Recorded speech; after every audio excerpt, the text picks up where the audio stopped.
স্বাধীনতার সংগ্রাম।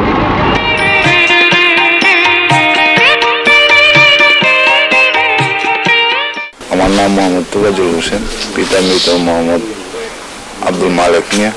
আমার বাড়ি ভঙ্গারটেক, পোস্ট অফিস চৈতন্য, এই ইউনিয়ন যশোর, থানা শিবপুর, জেলা নরসিংদী। 71 সনে স্কুলের ছাত্র ছিলাম। আমি হাই স্কুলে পড়তাম, এসএসসি পরীক্ষার্থী।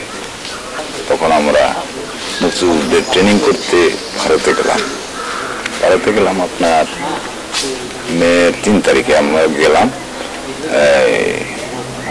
55 জন ছাত্র এবং শিক্ষক একজন।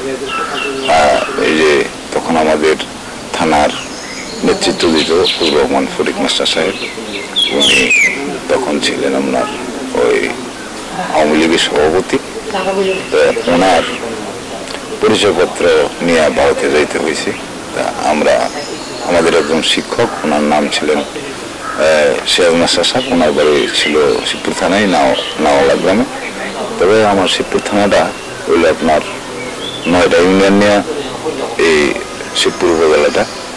তবে 9 ইউনিয়নের মধ্যে যশোর ইউনিয়ন হইল আপনার এই পাহাড়ি এলাকা। যশোর মানে আরো বাগাবাড়ির কিছু অংশ আছে। মানে আমার পাহাড়ি এলাকায় আপনার একটা বাজারের নাম হইল যশোর বাজার। ওই যশোর বাজারটারে ভারতের ভিতরে যারা উপাধি দিয়েছিল তারা বিক্রয় করত। মানে এখান থেকে আপনার মুক্তিযুদ্ধের জন্য ছেলেরা পাঠানো হইত। বিভিন্ন থানা, বিভিন্ন ডিস্ট্রিক্টের, যেমন মনে করেন কাপাসিয়ার, গাজীপুরের, ওই সমস্ত কালীগঞ্জের ওই সমস্ত থানার লোক যশোর হয়ে যাইতে হইত। এই জায়গাটার মধ্যে আপনার আশ্রয়ের কেন্দ্র ছিল আপনার ওই কোনো যোগাযোগের রাস্তা ছিল না ওই সময়। মানে পাঞ্জাবিরা আসার মতো কোনো যোগাযোগের রাস্তা ছিল না, কোনো রেল লাইন নাই, কোনো সিএনবি রুট নাই। তখন আপনার, এখন তো সিএনবি রুট আছে, হাইওয়ে রাস্তা আছে, তখন তো ওইগুলি ছিল না। মানে আমাদের এলাকাটা খুব সিটির এলাকা ছিল। আমরা গেলাম আপনার হাফানিয়া সোনার বাংলা ক্যাম্পে আমরা ছিলাম। ওই ক্যাম্প থেকে আমরা ওই গেলাম আপনার বকুলনগর একটা সেন্টার আছে, বিএফ সেন্টার। ওই সেন্টারে নিল আমাদের ট্রেনে রেগুলিং করে। ওই বিএফ সেন্টার থেকে পরে বিএফ ট্রেনিং এর পরে আপনার ওইখান থেকে আপনার নিল ওই এফএফ সেন্টারে। এফএফ ট্রেনিং সেন্টার হইল আপনার ওই লেম্বুচোরা।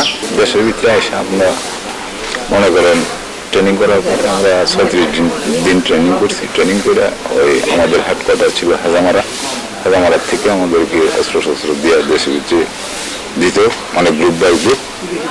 তখন আমরা দেশের ভিতরে ঢুকা আসার টাইমে হয়তো আমাদের রাস্তায় 1-2খানে অ্যাটাক হয়েছে। অ্যাটাক হইলেও আমরা এমন মারাত্মক ধরনের কোনো কিছু অ্যাটাক আমাদের করতে পারে নাই। মানে আমরা খুব সচেতন অবস্থায় দেশের ভিতরে করছি।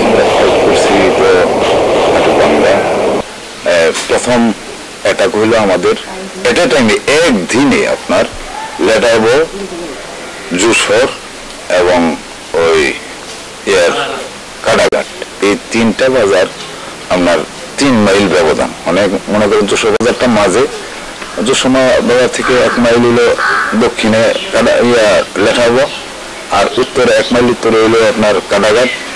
মানে আমাদের এলাকার মধ্যে সবচেয়ে আগে আপনার অ্যাটাক হইলো অতর্কিত অ্যাটাক আর কি। এটা পাঞ্জাবিরা করলো আপনার ওই রাজাকারদের মাধ্যমে।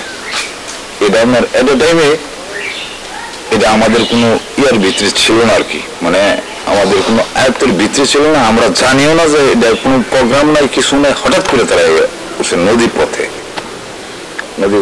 হঠাৎ করে উঠে তারা অ্যাটাক করছে। তারা আমাদের উপরন্ত কমান্ডার সাহেবরা সিগন্যাল দিল যে তোমরা করো না, তোমরা অ্যাটাক করো না। যদি অ্যাটাক করো তাহলে এই আমাদের পাহাড়ি অঞ্চলটা খুব অসুবিধা হইব। তো ইয়ার ভিতরে আপনার কিছু মুক্তিযোদ্ধারা আহত হইলো, একজন এই শহীদ হইল এবং কামারটাকের সুলতান মিয়া শহীদ হইল। তা আমি সহ আহত আছে, আমার এই যে দাগ আছে বুঝছেন।